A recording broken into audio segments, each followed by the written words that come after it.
अज मुहर्रमुल हराम जी 3 तारीख़ है।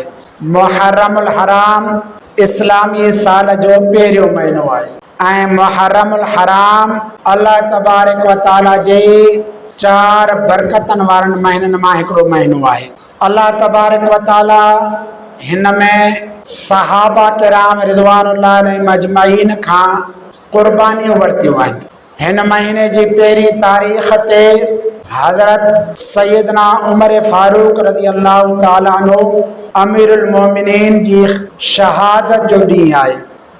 10 मुहर्रमुल हराम ते हज़रत सैयदना इमाम हुसैन रज़ी अल्लाह तआला अन्हु पंहिंजे 72 साथियुनि सां करबला जी मैदान में दीन इस्लाम जे लाइ कुर्बानियूं ॾिनियूं आहिनि। असां मुहर्रमुल हराम के सहाबा किराम रिज़वानुल्लाह अलैहिम अजमईन जे कुर्बानियुनि सां मल्हायूं था, उन्हनि जे ॾुख में मल्हायूं था। हालांकि ॾुख करणु न खपे। हिकु त उन्हनि दीन इस्लाम खे बचाइण जे लाइ पंहिंजूं जानियूं कुर्बान कयूं, उहे शहीद थिया।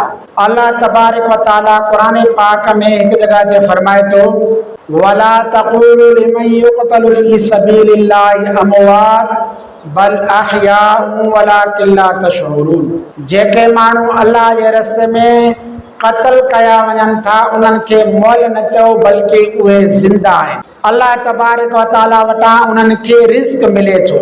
त जेके सहाबा किराम रिज़वानुल्लाह अलैहिम अजमईन दीन इस्लाम जे लाइ शहीद थी विया, अल्लाह ताला वटि उहे ज़िंदा आहिनि। अल्लाह तबारक व तआला उन्हनि खे रिज़्क़ बि खाराए थो।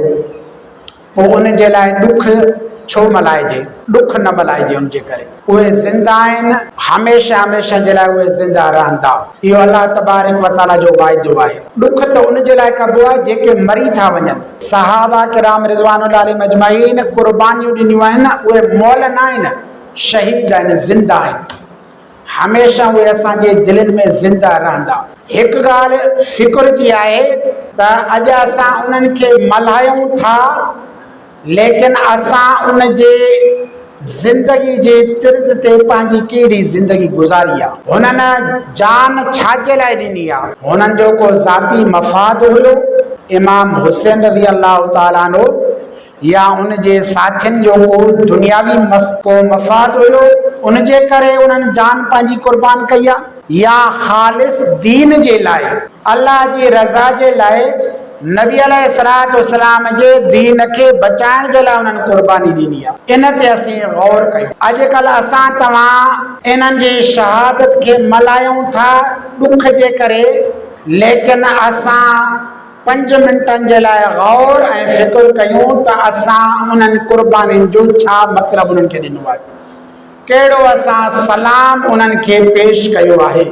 असां तव्हांखे अॼु जेको दीन खपे, सफ़ा आसान में आसान दीन खपे। जेको दीन अॼुकल्ह असां तव्हांखे छुड़ण जे लाइ आसान करे ॾेई छॾियो आहे। असांजा दोस्त जेके अॼुकल्ह इमाम हुसैन रज़ी अल्लाह तआला अन्हु जो ग़म मल्हाइनि था, उहे 5 मिंटनि जे लाइ सोचनि त इमाम हुसैन रज़ी अल्लाह तआला अन्हु जेका कुर्बानी ॾिनी आहे छाजे लाइ ॾिनी आहे। साल में 10 ॾींहं भत खाई करे हाय हुसैन करे असां हुसैन जे रत जो के सलाम पेश करे छॾियो आहे, उन जो कर्ज़ लाहे छॾियो आहे। उन सां गॾु जिन कुर्बानियूं ॾिनियूं उन्हनि जे रत जो असां क़ीमत अदा करे चुका आहियूं? न अदा।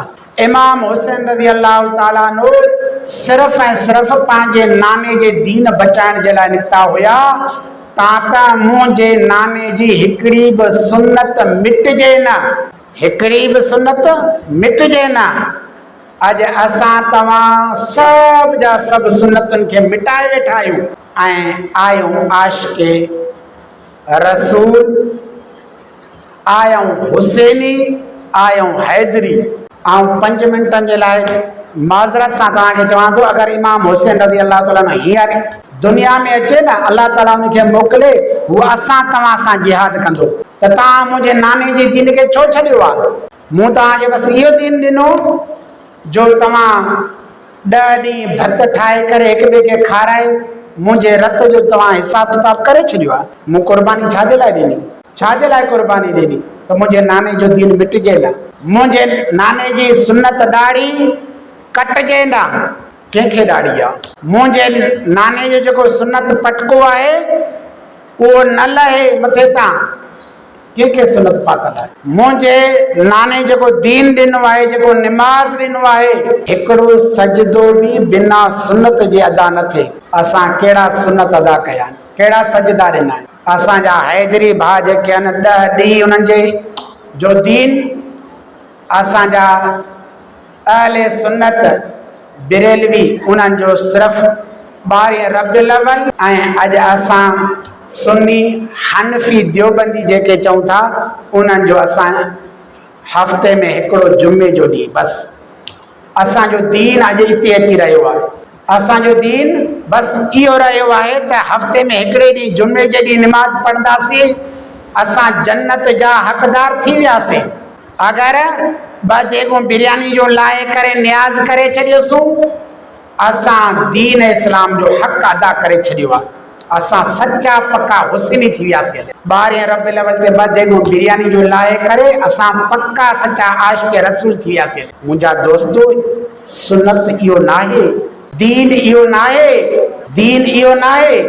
अगरि इहो ई दीन हुजे हा त नबी अलैहिस्सलातु वस्सलाम सहाबिन खे चवनि हा त बाबा फलाणे टाइम ते ही कमु करे छॾियो, बसि जान छुटी वई। सॼी राति मुसले ते बीही करे मुंहिंजो ऐं तव्हांजो प्यारो रसूल रोए हा न, मुंहिंजो ऐं तव्हांजो प्यारो रसूल बीही करे सॼी राति क़याम में अल्लाह जे दरबार में न रोए हा।